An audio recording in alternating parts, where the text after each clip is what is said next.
Hey, what's going on, everybody? It's another Formula One post-race commentary. We're talking about Shanghai 2019, the 1000th race of Formula One history, arguably. I know that they kind of hyped it up as being this grand affair with all this pomp and circumstance, but you can all argue about whether you think it truly was the 1000th Grand Prix or not. I know they kind of took into effect some races that some may or may not argue were or were not Grand Prix, but nonetheless, it was kind of cool to see some of the montages they were doing with regards to the old races from the 50s all the way up to currently. So those of us that were hoping for a repeat of the first Formula One Grand Prix victory by Alfa Romeo, obviously not in the cards, which I don't think anyone truly expected, but it was nice to at least see Kimi up there in the top 10, and I guess showing that that Gimme still has what it takes to be competitive on the grid. Working backwards from the front of the grid, I think we all had a little bit of expectations that Ferrari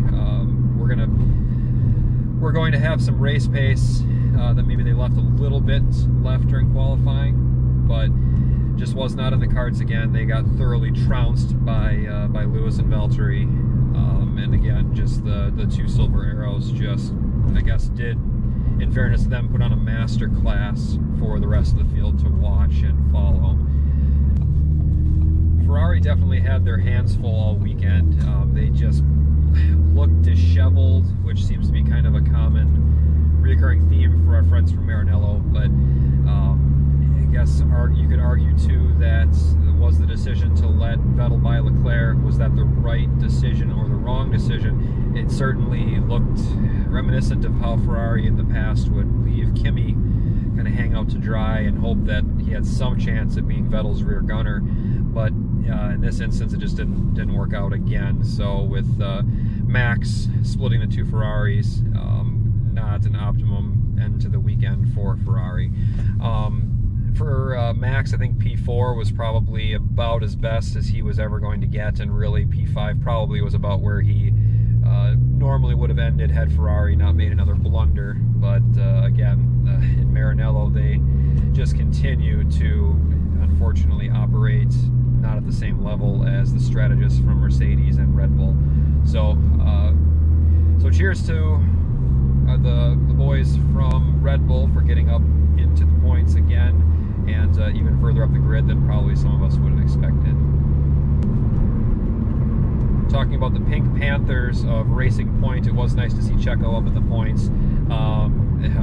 Evidently Lance Stroll's daddy's money still can't get him up into the top 10, which again was probably fairly well to be expected, but at least Checo was able to get the Racing Point machine up into the top 10, so that was good to see. Other notable entrants into the top 10, I think Alexander Albon, it was a surprise to see him get the Toro Rosso up into the top 10, especially being ahead of the two Haas's, which just did not perform as well as maybe they should have. They definitely had more pace in prior weekends than they had this time around, but I don't think anyone was expecting to see them being outperformed by either a Toro Rosso or a Racing Point machine. After looking through all the posts after the weekend from the Gimme Posting Facebook group, one thing that has to be talked about is that the Torpedo has made his reappearance. So at least this time he wasn't torpedoing into Ferraris and Mercedes, but he did single-handedly torpedo into two McLarens and almost flip one of them over on their lid, so effectively ruining not only Carlos Sainz's race, also Lando Norris and his own race were ruined by that event. Unfortunately, he's got, I think, maybe a little more talent than Gasly, but he just plain can't string races together without wrecking his equipment and other drivers as well. So I guess to see, I know there's been conversations around the paddock about, is it time for Pierre Gasly to move on and maybe be demoted back to Toro Rosso and change places with Daniil, but He's not going to be winning any points by wrecking going into the first few turns of races like he has in the past. So we'll see what happens, see if he can kind of keep his head down and drive with a little less Max style, or I should say the Max of old style, and really drive like a mature F1 driver and keep his equipment held together until the end of the race. Obviously, the saying, you've got to be in it to win it. Clearly, they're not going to be winning any races, Toro Rosso, anytime soon, but at least scoring points should be possible, provided that they don't fail to finish. So,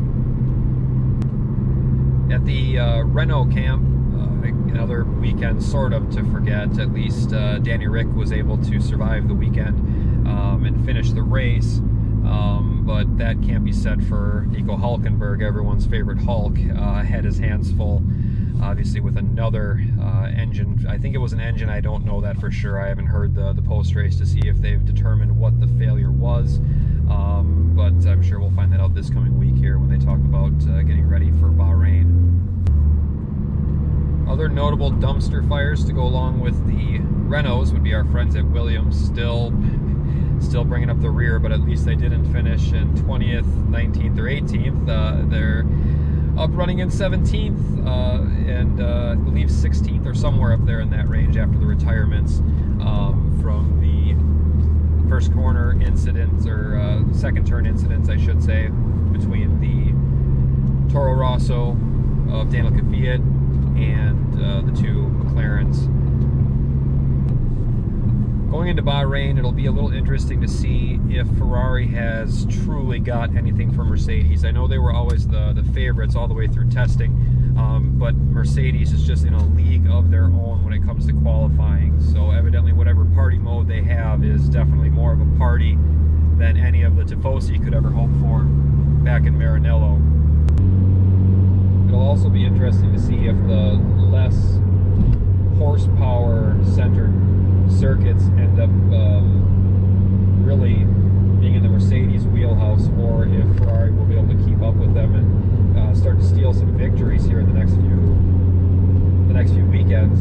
I don't know if we're going to see a repeat of this week when we get to Bahrain in a couple of weeks, or if maybe Ferrari will be able to find some more speed going through the turny bits and be a little bit less reliant on straight line speed, because right now Red Bull's able to keep up with them, and clearly Mercedes are the team to beat, regardless of who says that Ferrari have the fastest car in a quick line. So all this is yet to be seen. We'll see what other teams can pull out of their hat when we move to Bahrain in a few weeks' time, and hopefully we'll actually get some interesting racing and not just the parade laps that we've seen here this last weekend. So that's all I've got for you this time. If there's other things you want to talk about, leave me some messages